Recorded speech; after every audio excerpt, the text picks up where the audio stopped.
haven't slept a wink. I walk the floor and watch the door, and in between I drink black coffee. Hey guys, welcome to Joey Jam's Eatin the City. Love's a Today, hand. we're at Vosges Chocolat in Soho. They were gracious enough to lend me their industrial grade espresso machine here because we're going to talk a little bit about coffee.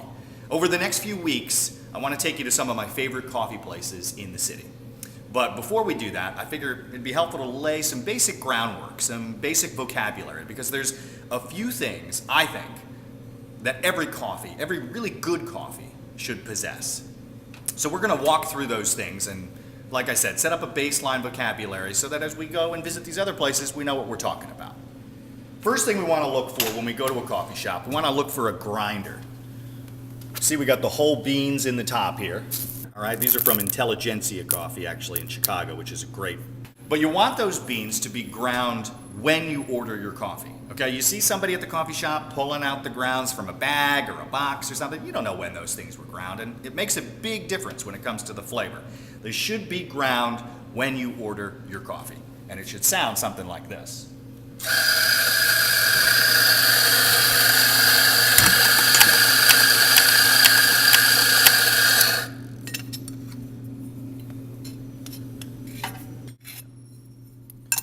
So you'll see the barista, they'll level off the grounds like that. They'll take the damper, they'll put that in there, and they'll just give it a little bit of a pat down. This is to ensure that there's a nice uniform layer for the water to sink into. Next thing you want to look for is the time it takes for the water, or the coffee rather, to come out of the unit. So now that we've got our grounds in there, this is a double shot. We want the coffee to start brewing 4 seconds after the button is hit. Around 4 seconds. Now, it doesn't have to be crazy, but the idea here is that the grounds shouldn't be so packed into the machine that the water has a hard time getting through. That's going to give you a bitter coffee. It's going to give you something where the water has to really churn and work through. So it should start coming out around 4 seconds after. Here we go.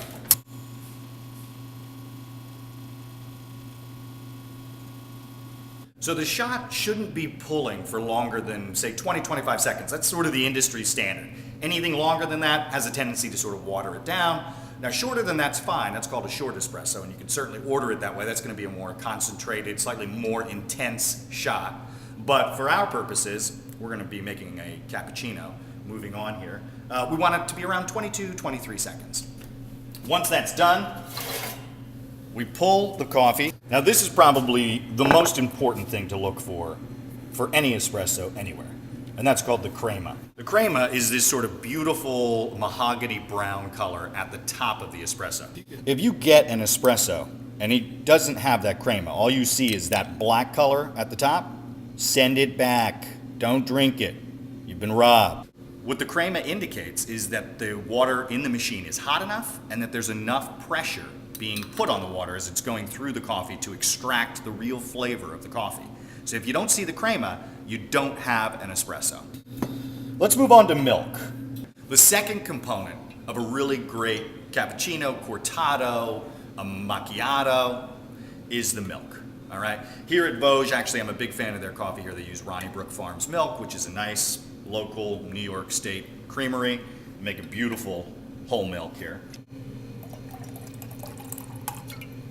The key thing with the milk is the same thing as with the coffee, all right? It needs to be done per order. A lot of places you go to, I'm not going to name names, you see them take a big jug of milk, they stick it under the steam arm here, and they just let it heat up. All you get then is hot, scalded milk, all right? It should be steamed per order. Here we go.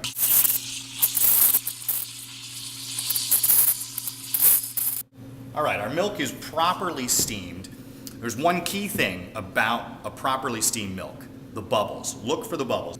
You want small, tight bubbles like you see here. You want to give it a little tamp down to get rid of some of the extra air that might be in there. All right, last thing to look for. When we pour the milk into the coffee, we should see a nice blending of the milk and coffee together. Okay, there should create almost like a swirl of an even balance between the espresso and the milk. And that's what those little bubbles do for us.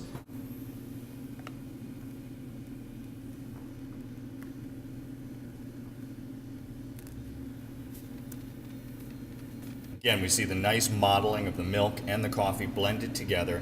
So those are some of the things we're going to be looking for as we travel to our different coffee destinations over the next couple of weeks. We're looking for beans that are ground when we order our coffee. We're looking for a nice timed pull. We're looking for the crema. And we're looking for that nice blending between the milk and the coffee.